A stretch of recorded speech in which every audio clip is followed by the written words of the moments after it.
सगळ्यांना जय भीम। आता सध्या राज्यभर आरक्षण वर्गीकरणाचा विषय जोरदार चाललेला आहे आणि याला राज्य शासनाने देखील मंजुरी दिलेली आहे।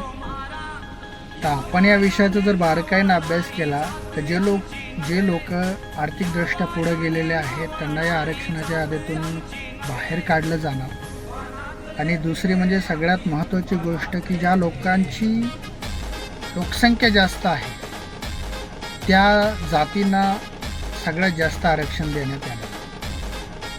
आता आपण SC कॅटेगरीमध्ये जर बघितलं तर सगळ्यात जास्त लोकसंख्या ही महार लोकांची येते, त्याच्यानंतर मातंग समाजाची येते आणि त्याच्यानंतर बाकीच्या लोकांची येते। पण मला एक सांगा की सगळ्यात जास्त आरक्षण हे महार लोकांना येणार।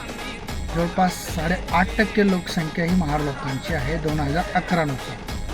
मातंग समाजाची जवळपास 2 ते 2.5% लोकसंख्या आहे, मग त्यांना 2 ते 2.5% आरक्षण येणार आणि बाकीचं उरलेलं 1% बाकीच्या जातींना जाणार।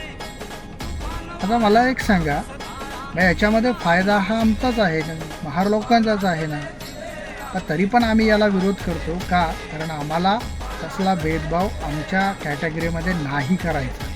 त्यामुळे आम्ही रस्त्यावरती येतो, आंदोलन करतो आणि करत राहणार।